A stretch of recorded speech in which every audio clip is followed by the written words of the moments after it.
future. There are no people. There are no people in the future. No people at all. There are no people in the future. Where did all my people go? There are no people in the future. Let me try my people call. Where are all my people?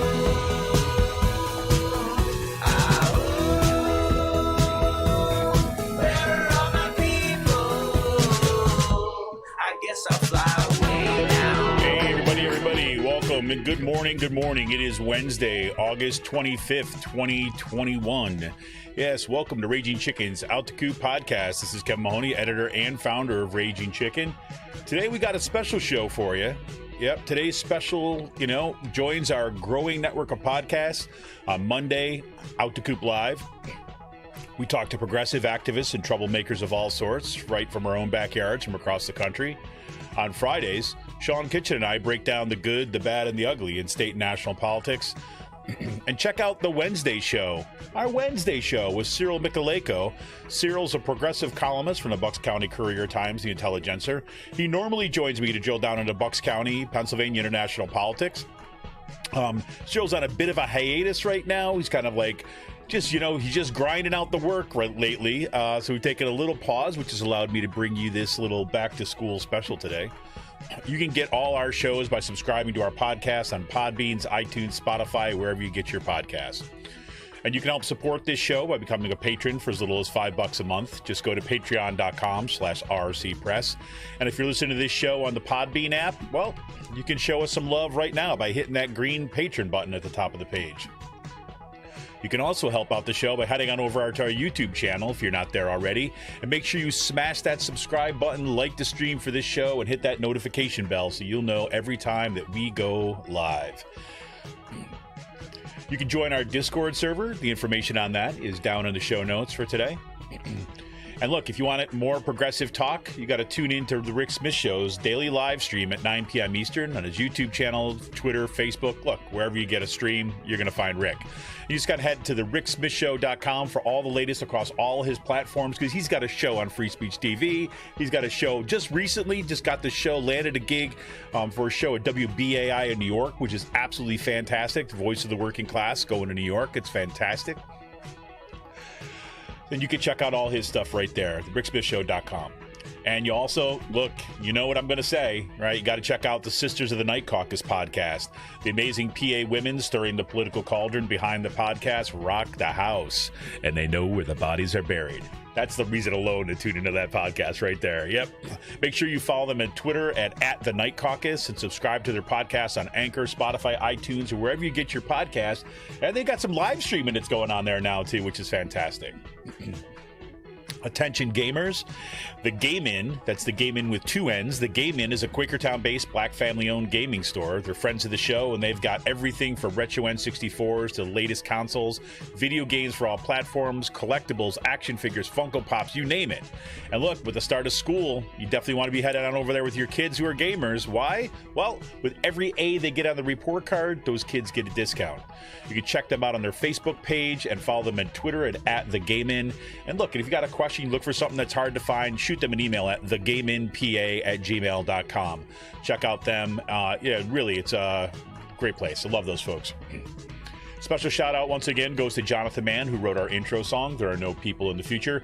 Check out all his great stuff on his YouTube page and follow him on Twitter at SongADayMan. That's with two N's. Again, at SongADayMan on Twitter. Well, today, normally, like I said, we have the Wednesday show with Cyril Michaleko has been going on Wednesdays, but we take a little bit of a hiatus as Cyril is burning the candle on both ends and trying to keep up with all the kind of craziness that's going on in Bucks County School District and board meetings, which has been crazy. Hope we're going to have more about that on this Friday when we talk a little bit about what happened at Penn Ridge and what's happened to the Bucks County. Not Bucks County, the Central Bucks School District. But we'll leave that for another time. Today, we've got a little bit of a kind of a special show. Okay, I'm just decided. Look, I didn't want to let this go any longer. In part for my own kind of need to talk about this, and also since Cyril and I are taking that little hiatus, I wanted to bring you something in the middle of the week. So on today's show, we're going to dig into Kutztown University's back to school plans. Now, if you've been following the show at all, you'll know that the Kutztown University administration has been a bit, well, belligerent, let's say, when it comes to ensuring the health and safety of faculty, staff, and students.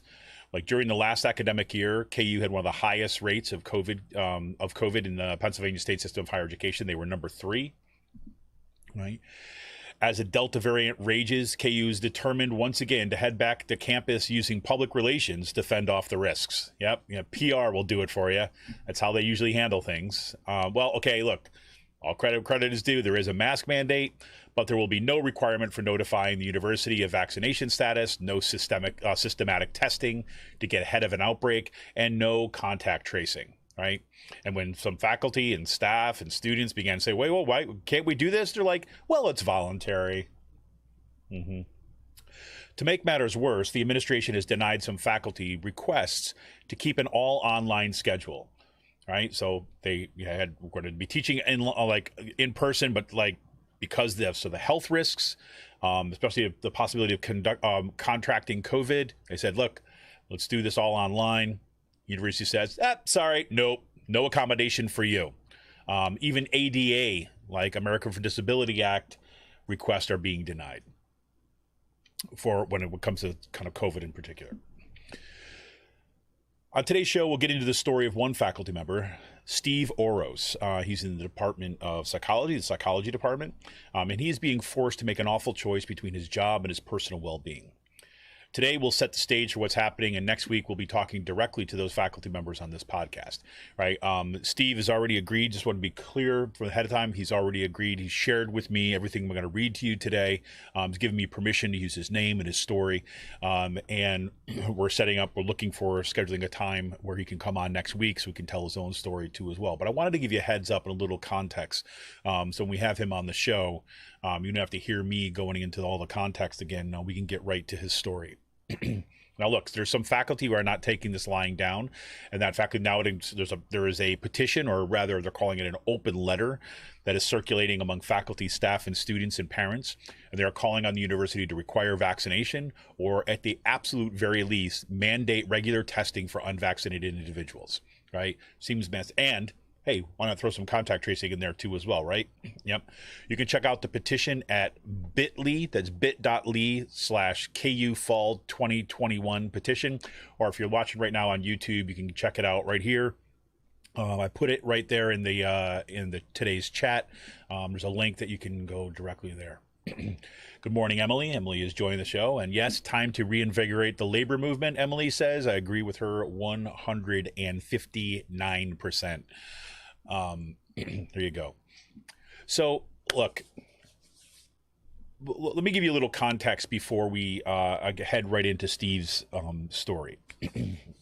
So, as I mentioned, Kutztown University was near the top of the PASHI schools, the Pennsylvania State System University schools, with COVID cases thus far, right? It has been. And it should come as no surprise that one of the main reasons for that is because Kutztown University's president, Kenneth Hawkinson, was insistent that everybody return to face-to-face classes, and he would not budge on this. We should also say that his decision, it wasn't just because at the last minute things went crazy. No. Once the COVID cases first started breaking out in before March, but March 13th, 2020. Yes, I'll remember that, the day that lives in infamy. And yes, it was a Friday the 13th. That's when everything got shut down. And even back then, Hawkinson was reluctant to allow classes to stay online. He wanted to insist that we return from spring break and head back into the petri dish that would be the classroom. But eventually he relented, in part because of the state saying, hey, you got to do this. And that was probably the only thing that really did it. But immediately faculty members started thinking about, well, look, this is a pandemic. We don't know how long this is going to last. And again, remember, this is the spring of 2020. We don't know how long this is going to last. But look, the writing was on the wall. We saw what was happening in New York City. We saw what happened in the outbreak kind of in the state of Washington. And then it looked like this was going to spread rapidly and spread fast, right? So those faculty members got to work. A team of faculty members, did this kind of independently for the most part, and said, "Look, we're going to look into try to find ways of mitigating or keeping us safe, basically, for the fall return." So they spent some of their own time over the course of the summer, right, researching best practices, finding out what other universities are doing, and putting together a list of recommendations that they would give to the administration, really as kind of like, hey, look, we can help too, right? There was a spirit, I think, initially of, look, we're all in this together. Let's figure out how we make sure that we keep everybody safe, especially our students, right?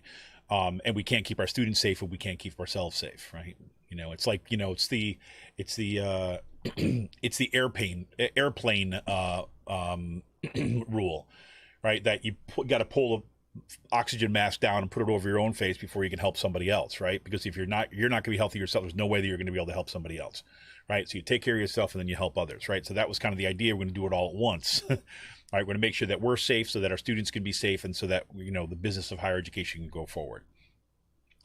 Most of those faculty members, I would say most faculty members at Kutztown, myself included, were not fans of online teaching, right? For me, the classroom is the place where, you really get to engage, you really get to have a kind of connection with students and so on. So I had as much as of an incentive to kind of get back into the classroom as possible, right? But look, I'm not a martyr, right? I'm not going to go back into the classroom like just because, right? I'm not going to be an idiot about it. I'm going to go back to the classroom only if I'm going to be ensured that I've got, my safety is taken care of, and my students' safety, and the community safety, and the staff safety, right? So those faculty worked over the course of the summer, produced this kind of amazing document that kind of laid out kind of like how we could do this going forward. And just like the administration out of hand rejected it, wouldn't even talk about it. We were even urging them to have town halls, like online Zoom calls with parents and students and faculty members who were concerned about this, not to kind of like, make it, this was in the middle of the summer, right? There's very few classes, if at any, going on at the time, right? There was no kind of pressure. There was no campaign at that point. The idea was like, look, we're all in this together. We got to get together and start talking about some of the concerns that we've got so we can better understand our context as an entire community, an educational community, which includes people like in the town of Kutztown, right? And the families of those students, right? All that kind of stuff. They outright refused to have those, right? It was pretty remarkable, right? And I have to say, right, the only faculty members that did this too, there seemed to be a resistance from other organizations, including the University Senate and the faculty union, our local faculty union at the time, to be able to have these town halls too as well. It was kind of like a little bit bizarre, but this group of faculty members kind of kept on moving. There was a petition that came out as we kind of approached the semester, calling once again on the university to follow protocols, right? And they refused. And what happened? Well, Kutztown University forced all the students to kind of come back. There were kind of a few kind of accommodations. There were some of us, myself included, that was able to get an accommodation to kind of do all online teaching, but they were still forcing the majority of faculty, staff, and students back to campus in person. They moved students in, and within a week, cases started spiking, and everything got shifted to online. And all those students who came to campus, right, had to make a decision. Are you going to stay? Well, you have kind of like a week to decide, if you want your housing money back, right? Well, if you rented an apartment privately, too bad for you. But if you rented in the dorms, we'll give you a housing refund if you leave by this time. And so then there was a second move out that took place. I think it was like a week or two after the start of the semester. Right. And then suddenly that, you have this kind of quasi ghost town of a campus. Right. And even then cases start spiking. So you had, let's be clear. So Kutztown University was number 3 in the state system of higher education with the number of cases, positive COVID cases. Right. And most of the students had left. Right. Because they saw that what they had signed up for was not what was happening. They were told, yeah, we're going to do all this. The students were finding that, the only reason that they came to campus is because they were told that that's going to be all online classes, and they had to come. And then they got there to find out that a bunch of their classes had turned to online classes. So they're like, what the? And then they left. Right? So it was a disaster. And again, look, I want to. No, I was going to say what I was going to say is, like, I understand that this was a difficult situation for everybody, but the fact is like, look, I'm not going to give credit or try to cut them some slack when we knew at the time what was going on. We have the documents. I can show you the documents, right? That these faculty members put together, right? That showed you what we could do. That was based upon best practices of what other universities did. As a matter of fact, there were some universities in the state system of higher education who got it right from the get-go, right? Why? Because they read the freaking news, right? They talked to actual health professionals, right? And they thought about the safety of their community. So just give you the example, Westchester University, right? That is the largest university in the state system of higher education, right? They dwarf everyone else in terms of the size and the number of students. They're also kind of right on the edge of kind of a much more populated area, right? They looked at what was going on. They said, you know what? We're going to go all online. And they said that, I think it was like in July. They let everybody know ahead of time, right? They spent their time working with faculty and staff members, right, in order to make sure that they could deliver their education in kind of an online environment. Right? So they put their efforts into planning. And they ended up with 280 cases of COVID. While Kutztown University, a much smaller university, right, had 535 cases. The only two universities above Kutztown were Indiana University of Pennsylvania, IUP, which, if memory serves, they required all first-year students to come back to campus. And then there was this kind of like piecemeal work for everyone kind of above that. I think they wanted graduate students back too, or something like that. And Bloomsburg University. IUP had 609 cases. Bloomsburg had 587 cases. This is according to the New York Times College University COVID cases tracking reporting. Right? And that was this is last updated, I should be clear about this, was last updated in May. Right? So this doesn't account for anything that's happened over the summer. Okay, so Bloomsburg University, which, by the way, the president of that university, Bashar Hanna, is the one who's been appointed to lead those three universities that are being forced to consolidate: Lock Haven, Mansfield, and Bloomsburg. Right? So that guy who was number 2 in COVID cases in the state system of higher education for one university is now going to be asked to look over 3 universities. Kutztown University, right, all by itself, decided to get 535 cases. Right? And these are the ones that have been reported that we know about. We also know, and again, I don't want to get too much into the, second, third hand knowledge, but I know for, through what students have told me, that they had, in several cases, multiple friends who had COVID, but they were afraid of reporting that they had COVID to the university because they thought it would negatively affect them. Right? So while they were home, right, they went home, but they had COVID, but they didn't tell the university. Right? So there were things like this. There were people who were sick who may not have been tested, so we never know. There's asymptomatic people because testing was not something that was done on a kind of like a regular mandated basis. Right? If you remember back in 2020, we talked about this, what Cornell University was doing, for example. They had a very science-based return to campus stuff that was mandating testing. They had these best practices of kind of, these different pods, these living and learning pods, so they can making sure that you can isolate any outbreak of the coronavirus. None of that at Kutztown. Okay, so that's the context. All right. The other thing is you got to understand that the university went through a rebranding campaign, spent several $100,000, not $1 million, on this rebranding campaign, right? Because Kutztown University is nothing if not like a PR hound, right? They believe that everything can be solved with kind of beautification and public relations, right? Which is why they're most afraid of when their school becomes less beautiful and people can't see the beauty of their campus, or when they have bad PR. Right, that's what they fear the most, right? Because that's where they put all their energy and resources and money and attention. So as part of their rebranding campaign, they had this kind of "It's Good to Be Golden" campaign. They rewrote their mission, their sets of values, and all this other kinds of stuff, right? And I want to read you a little bit about from that mission, right? So their mission is to provide high quality education at the undergraduate and graduate levels in order to prepare students to be lifelong intellectual, ethical, social, and career challenges, right? All that kind of stuff. But here's their vision. This is the kicker.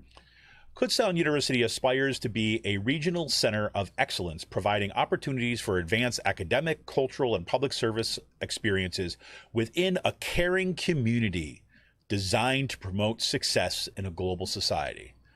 And as part of their purpose, they say, the university values the life experiences of students, faculty, and staff to create a caring community on a beautiful campus.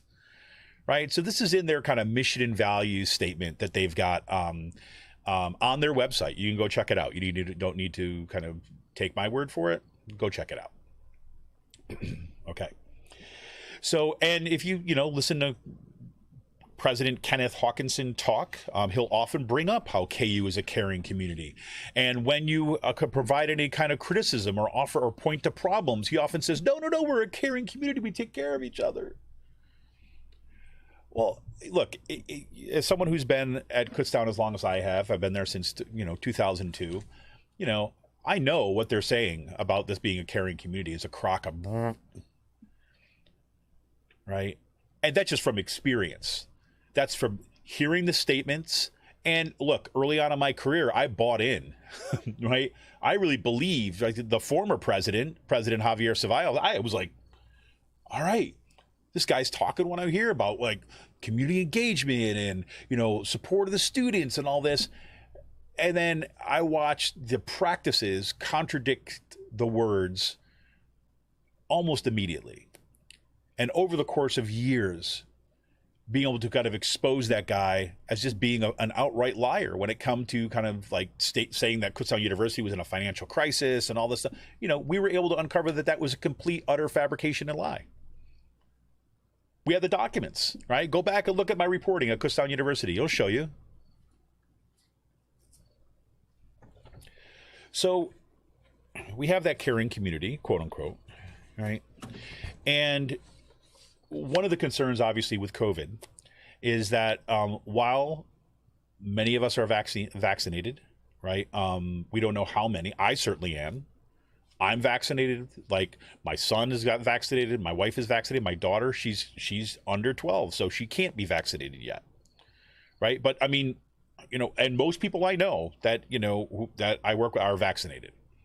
Although we did have a faculty member yesterday try to kind of make an argument to the faculty listserv that all this vaccination stuff was, not real. We shouldn't even think about requiring that. But so it just shows you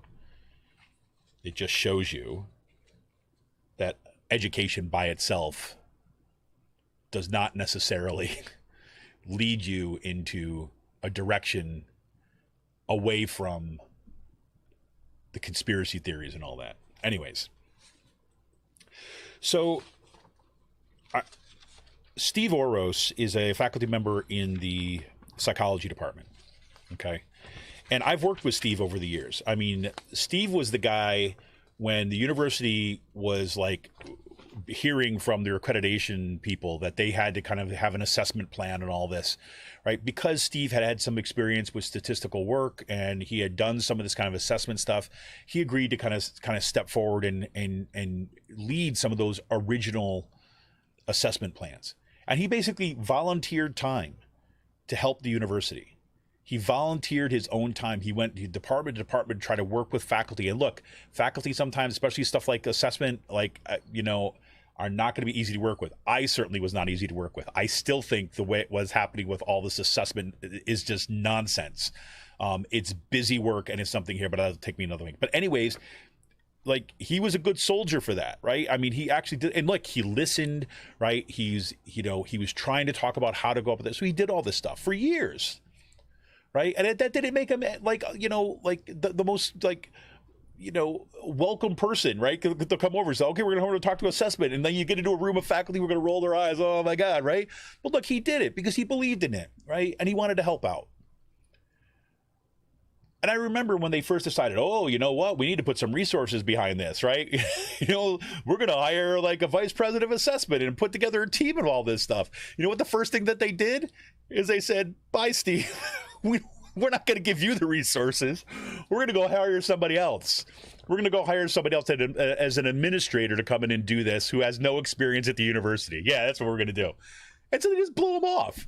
I mean, that was like, but that's beside the point. I just remember that as kind of being like, you got to be kidding me. But so now Steve, he had, I want to get this right.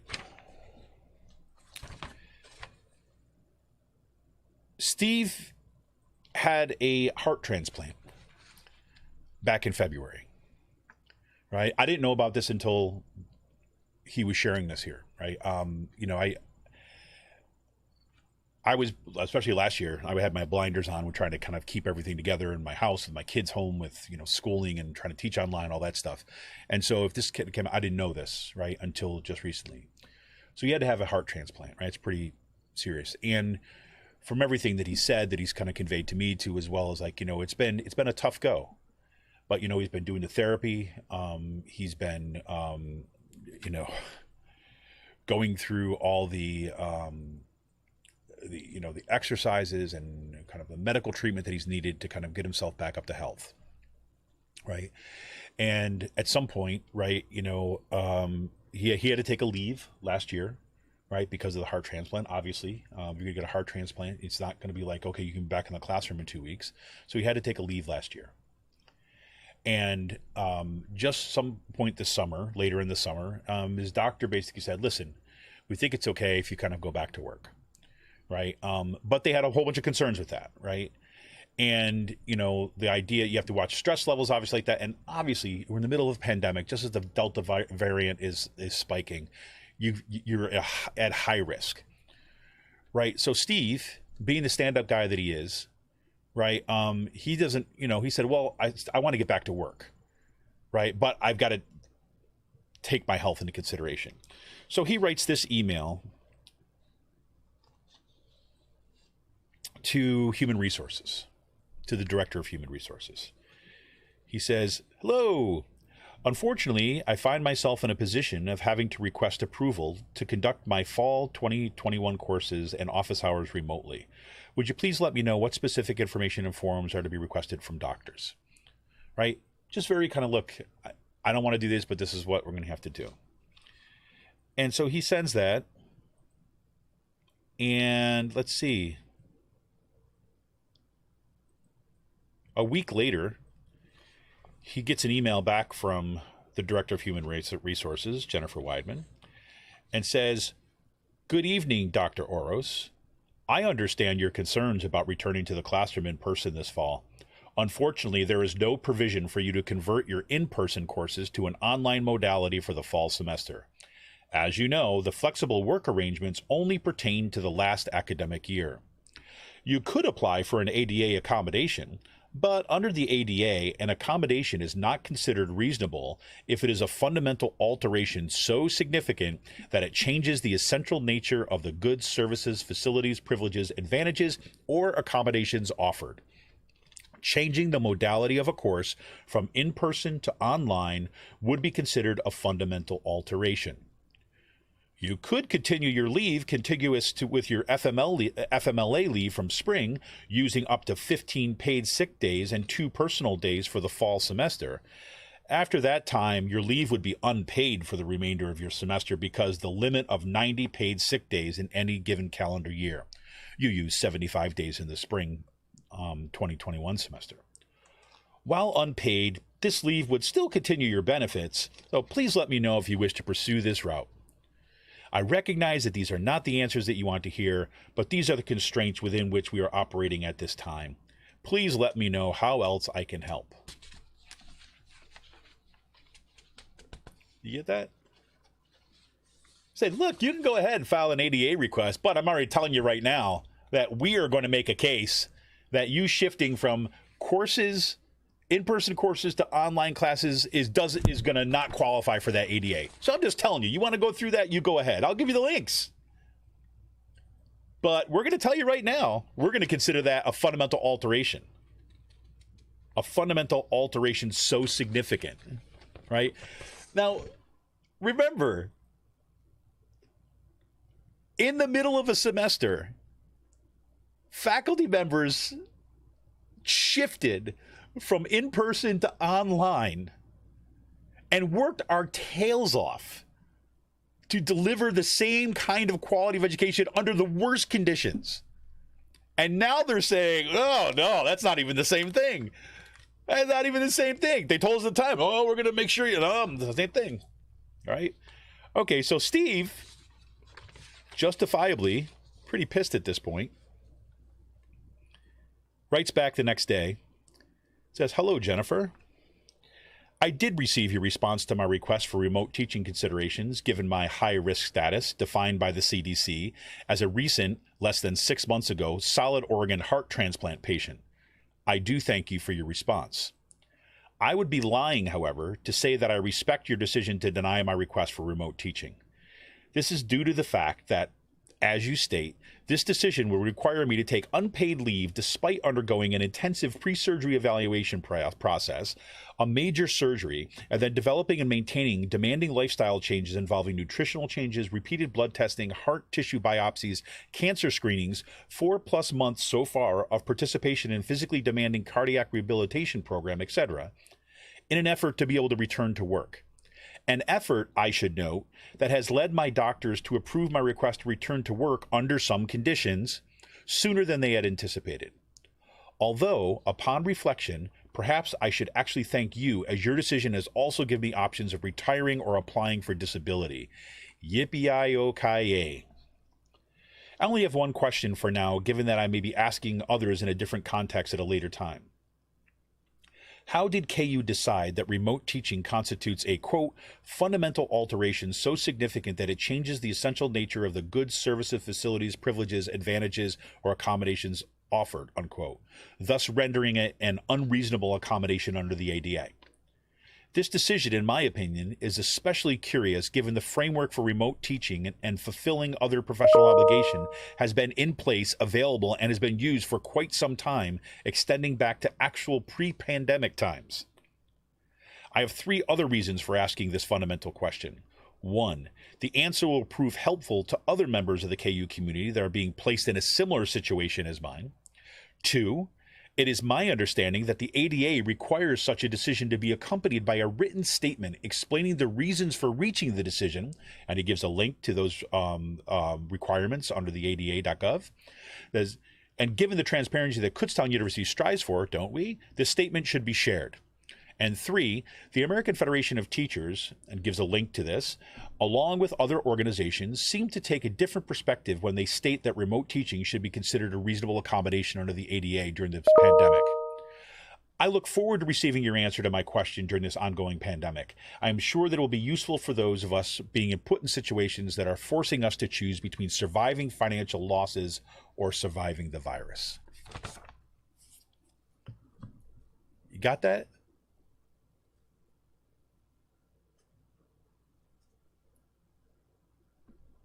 I have to say,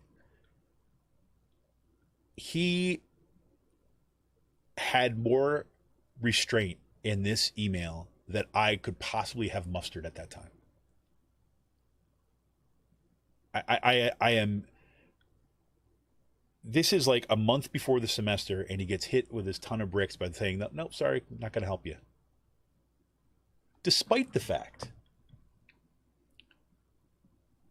that he even says in here, right? He worked extra hard, underwent this voluntary, wasn't required to do this voluntary rehabilitation program so he could get back to work. He put in his time. He made the effort to get back. And they're like, sorry, get your ass back in the classroom.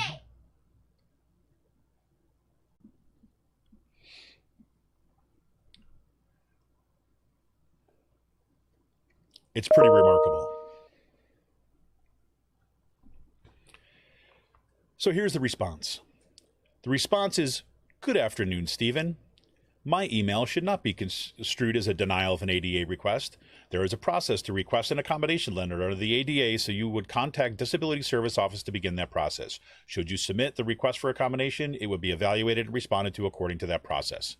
The shift in a course scheduled as in-person to an online modality is the fundamental alteration I referred to, not remote teaching in and of itself. The university has a duty to students who have signed up for and expect face-to-face classes to be delivered in that modality unless and until directed by the Commonwealth authorities to discontinue face-to-face instruction. And that's it. And that's it.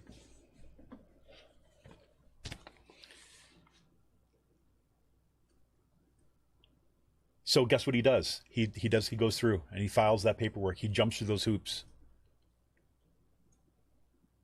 She said, look, I'm not saying we're denying it. Don't construe that. There's a process for that. You just go ahead and go through the process. So about 10 days later, he writes back to the faculty listserv and says, well, to all, I received a, quote, confidential email this morning from Alexis Martin, an employee relations manager in HR, informing me that my ADA request was denied. This means I believe that I will be forced to take unpaid leave for this semester and will not be able to return to KU. More later, as I'm too pissed to respond in detail now. I will keep you informed as I evaluate the next steps. I sincerely appreciate all the supportive notes I've received from you. They have helped me move forward during this asinine process. For now, I will leave you with this lyric from Pink. Quote, this used to be a funhouse, but now it's full of evil clowns. Unquote. Signed, Steve. So there's your context, folks. There's your context. And this is, like, let me be clear. This kind of thing, this disregard of workers at all levels is happening all over the country. Kutztown happens to be in my backyard, but I know this is happening everywhere. A friend of mine who teaches out in Chicago, Columbia College of Art and Design, or something like this, Columbia College in Chicago, sent out this thing. There's a link to an op-ed that was sent out because there was a woman. She was the administrative assistant for, I believe it was the communications department there. She had worked there for, decades, right? She had been what the faculty say, the glue that keeps it all together, right? They jokingly, like, the faculty would just call her mom because of how much care this woman put into her job and did for them. During the pandemic, when most faculty and everything went all online, she stayed. She held down the fort. She made sure faculty had what they needed. She would drive things to faculty members' houses. There was one story in the letter that these faculty wrote in support of their colleague, the administrative assistant of their department, where she had to bring technology. She brought technology. She didn't have to. She chose to bring this stuff to the faculty member's house and show them how to use it, talking from the front lawn of their house through their window because we had to social distance and there was a huge outbreak. She went above and beyond all you could ask for an employee during the pandemic. And now they're returning to school and they got rid of her. They fired her.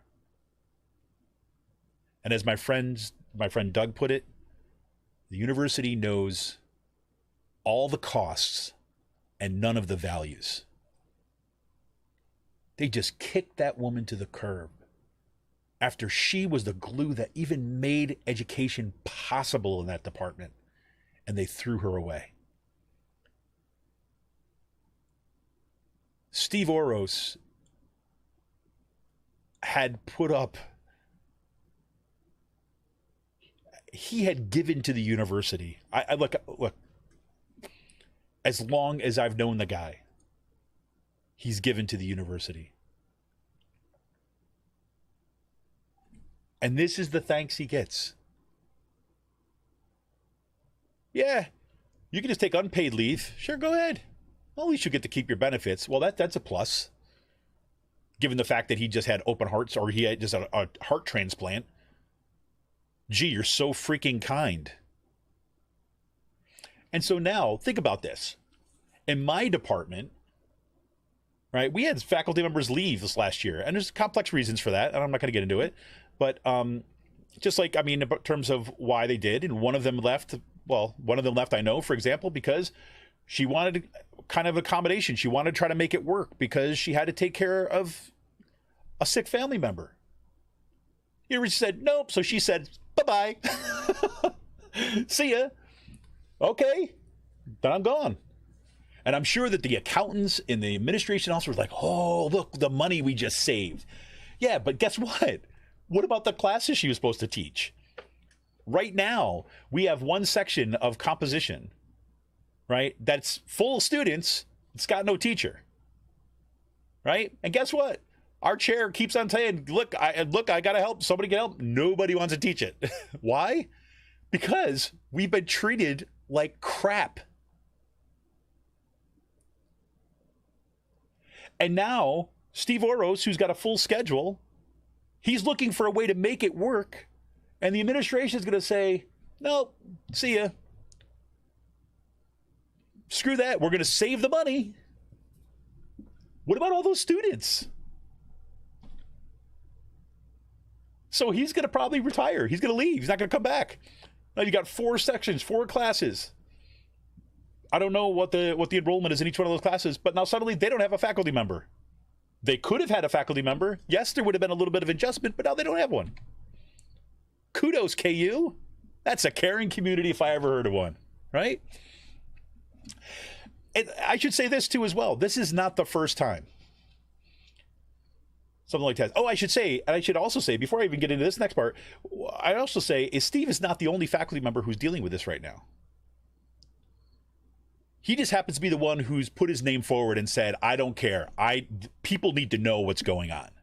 People need to understand that when Kutztown University says it's a caring community, they mean it as far as their PR budget will take it, and that's it. You've heard me talk about what has happened in my building, the black mold in our building, and like Mike Gambone, like my friend Mike Gambone from the history department, walking around with ladders, inspecting buildings because the university won't do it, just to try to keep our workplaces safe. They won't touch it. They don't care.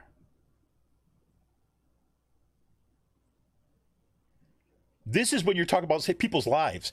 I remember years ago, I believe this was when Mike Gambone was president of the university, we had faculty members that were getting sick with something that was called, like, I'm going to get the word wrong. It's called pleuria. I want to say pleuria. That's not what it is. Maybe it'll come to me. But it's a hardening of the lung tissue. Right? And the university would refuse to say, no, we're not going to give you an accommodation. We're not going to give you disability because blah, blah, blah. And it turns out the reason why they were getting sick is because there was gases leaking from an old shower in the building that they were teaching dance in. They didn't care. They denied the request. They denied the disability. They said, no, there's no problem. Wouldn't fix the building until they were forced to leave. They saved the money, and then they shut the building down. I could go on and on and on. But the one recent case that tracks so closely to this one that it makes me want to vomit, right, it has to do with a case in 2017. Right, in 2017, and if you know, we were doing a lot more writing over at ragingchickenpress.org at that point. And I'll put, you know what, I'll drop a link to this article in today's chat. Pleurisy, yes, Emily, thank you. Pleurisy, chemical pleurisy is what it was. What those faculty members had. So this is a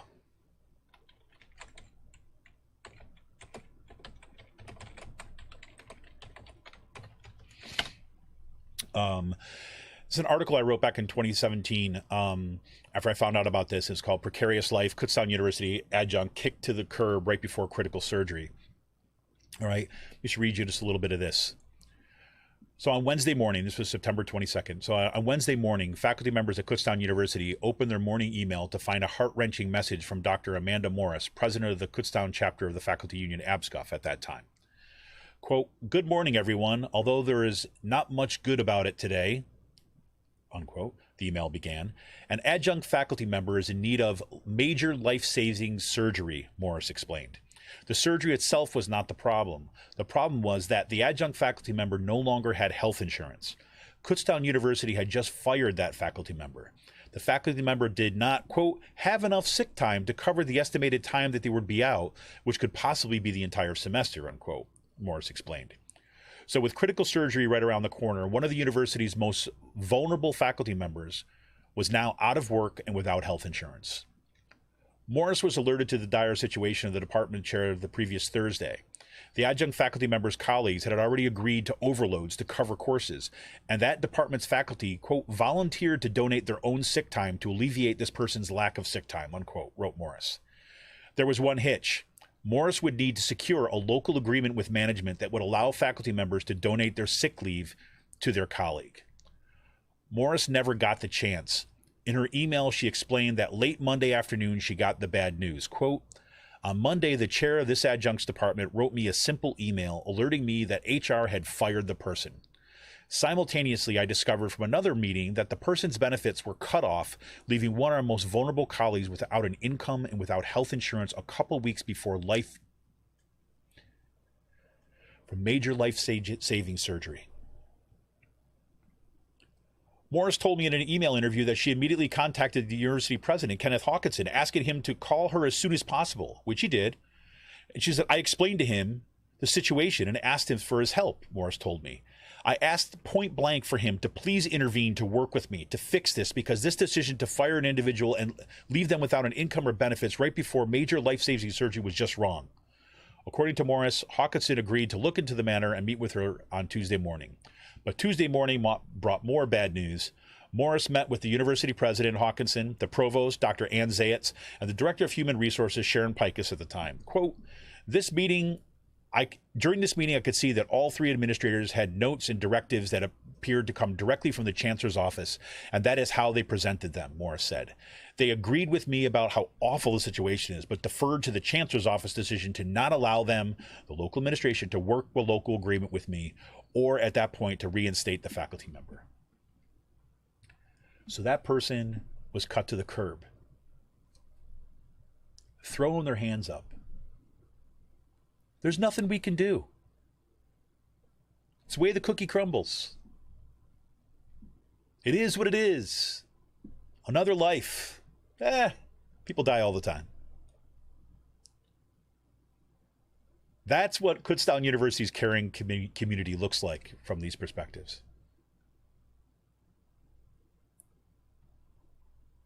You're talking about somebody's most, here's the thing. They did not even offer to try to help find a solution. What ended up happening, Amanda Morris, I worked with her on this one. We publicized it on Raging Chicken. We did all that we could. Faculty members by themselves set up an account, a PayPal account, in that person's name, that person set it up or whatever like that. And we donated directly to cover their COBRA costs so they could maintain health insurance. If you're an adjunct faculty member, you don't have the money saved up to cover COBRA costs, which is the most expensive thing. It's a joke, really. Because we don't have freaking universal health care. This is what people are left with. And here, this is in 2017, right? 4 years ago. And they're doing it again. Same university president. Except in the intervening years, we've had a freaking pandemic. And here's the thing, here's the kicker. Is during the pandemic and before this, we have the Chancellor Greenstein, right? And our university president just mouths whatever the heck that guy will say, right? Except, Kenneth Hawkinson is a little bit less savvy about how he does it. He always looks like a grumpy old troll when he's talking about this stuff half the time, right? Because he gets pissed so quickly when he's questioned, his authority is questioned. He can't take it when he looks bad. Sorry, I'm getting upset.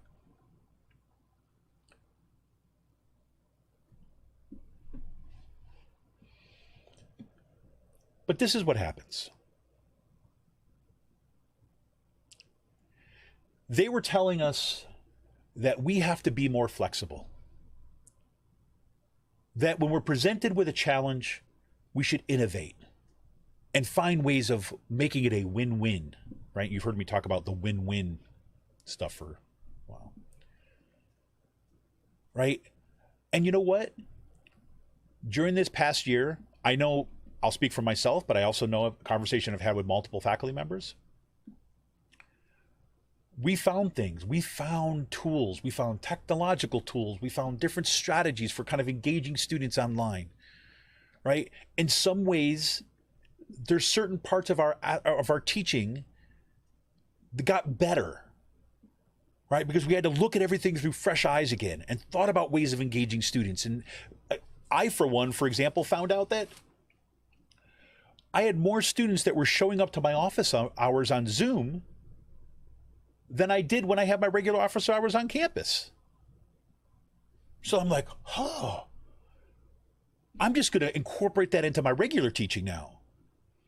Because if a student, if what's preventing a student from walking across to coming to my office hours is the fact that she'll have to walk from one end of the campus to the other, if that's what's stopping it, and I find out that if I use Zoom, she's more likely to, while she's sitting at her computer trying to figure something out, to kind of see if my office hours, click on Zoom and go meet. That makes sense. Right? I mean, that's just one tiny example. I could go like thousands of them that came up with this year. I mean, Kathy Hartman, who's in my department, right? She held these workshops over there, and we were working with all these different kind of technological tools for the classroom. And I'm like, man, I was so thankful, that she did this stuff, and I'm like, holy, yeah, this is actually really beneficial. This really works. And not only was I using it for my online classes, but now I'm going to incorporate those same things in my regular classes. We were innovative. We were flexible, right? In the worst situations, we were. And now, when it comes to the administration being innovative and flexible and problem solving, they look at a guy who just had a heart transplant, who is being flexible and innovative and think about how he could come back and get back into teaching and serve those students. They're like, nope, we're going to be as rigid as a stone. And that's when you know that they are full of lies. That their flexibility, innovation, all that nonsense is just the same old thing that's been covered over and papered over and made to look pretty for, 40 years. It's just about austerity. It's just about asking people to work harder for less. It's about downsizing and maximizing the resources for the people at the top. That is all it is. Because when it comes down to it, if you are not privileging your workers, when it comes to things like safety, innovation, and things like that, you know what? You're just lying.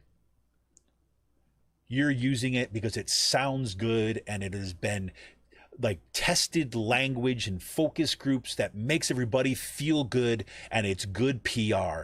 And that's why you can justify sinking millions of dollars into PR campaigns, but you can't justify giving a faculty member an accommodation to keep him safe. That, my friends, is my back to school story right now. The pit in the stomach, my stomach that I have, is made up of that. I could give you dozens of other examples that contribute to that pit in my stomach about going back to campus this fall. Yes, I have to go back. But this, when you're literally willing to put somebody in a no-win situation so that you can what?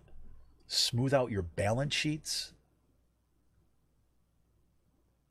you've like separated yourself out from the freaking human race is what you've done.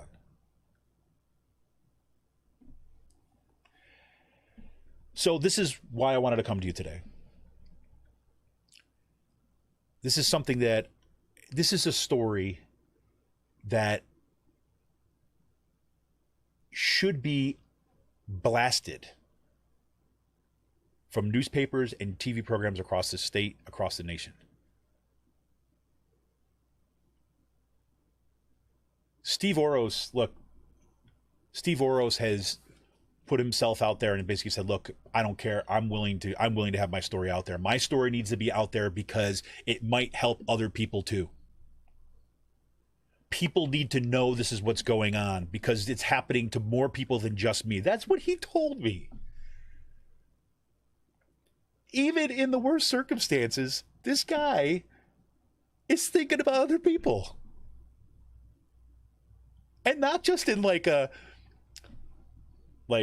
oh shucks, heart goes out to you. No, in saying my story might help others. What are we becoming, and what have we become when we allow this kind of stuff to go on? What does it mean?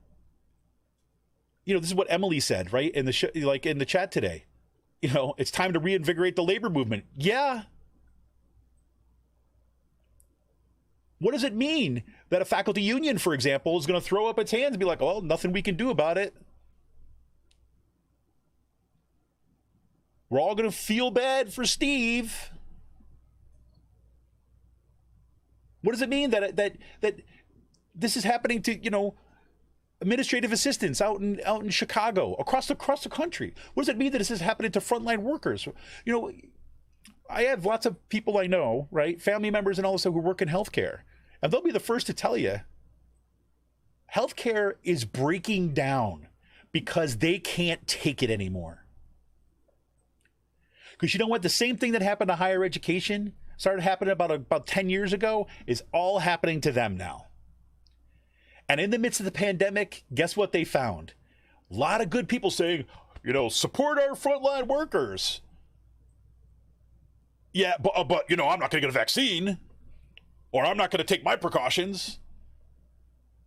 Support the troops, but I'm not going to do my part.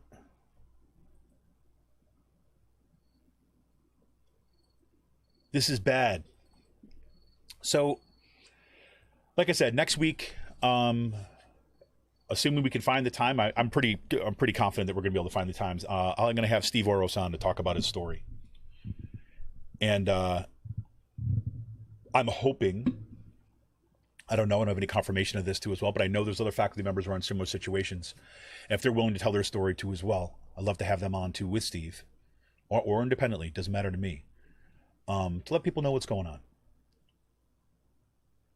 And you know, this university, President Kenneth Hawkinson, and whoever directed the HR person to deny this request needs to be held personally accountable. They should be named in a lawsuit. And what's great about, this is one of the things I love about social media, right? There's a lot of it that I can't stand, but people are sharing stories now of lawsuits that are happening. Right, there's some that are happening right in New Jersey. Just got a story about this morning from someone, and some are here in Pennsylvania too as well. Right up, and I believe in the Lehigh Valley, they're going to be suing their university for denying ADA requests. Game on. And the question is where's everybody else is going to be in this?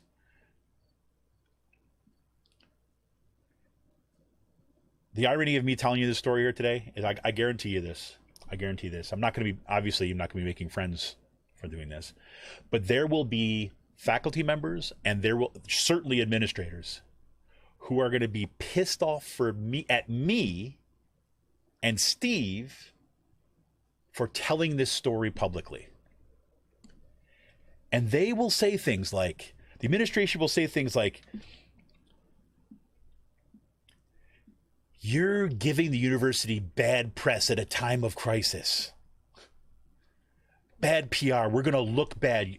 And then they're going to start blaming me for like the lack of retention figures or the lack of the ability to recruit students because we're not saying nice things about the university. Our former provost used to sit there and say like, you know, you need to have your elevator speech ready so that when you go talk to somebody, you could promote and talk about the good things at Kutztown. At the same time that they were sending an adjunct faculty member potentially to that person's demise because they fired them when they needed the health insurance the most. They see what they see as their crisis of enrollment or whatever like this as a PR problem. And I'm telling you right now, it is not a PR problem. It is a systemic, administrative, and fiscal approach that is the problem. And you're willing to throw actual people to the curb. Let them die. That's the problem. So listen, I know that a lot of people listening to this show are not faculty members, are not, students at Kutztown University. They're not family members of students at Kutztown University, but some of you are, and some of you know people who are. So if you are a faculty member, if you are a staff member, if you are a student at Kutztown University, if you are a family member of a student at Kutztown University, if you're a family member of a staff member, you can go. I put a link in today's show notes. It's in our show notes, yes, but it's also right now in our chat, right? To an open letter that they're sending to President Hawkinson and the Chancellor, Dan Greenstein, urging at the very freaking least what other college universities across the country are beginning to come to sense of and doing, mandating vaccines, and in the absence of that mandate, having proof of vaccination, whether you say, are you vaccinated? Show proof. And if you are not going to show proof, then you have to subject yourself to testing and to follow that up with contact tracing. This is not hard. Yes, I agree, Emily. It's all related. This is a big problem in the community enclaves. I agree 100%. So listen, that's all I got for you today. I really appreciate you taking the time and kind of listening to this. What I'll also hope you'll do, make sure that you're going to kind of, like this stream, make sure you're going to subscribe to our YouTube channel, and share this out with your friends. Emily asked who's the head of PASHI. The chancellor of PASHI is Daniel Greenstein, who's included on that open letter. So share it out with your friends. Like, tell other people about this stuff and share this story.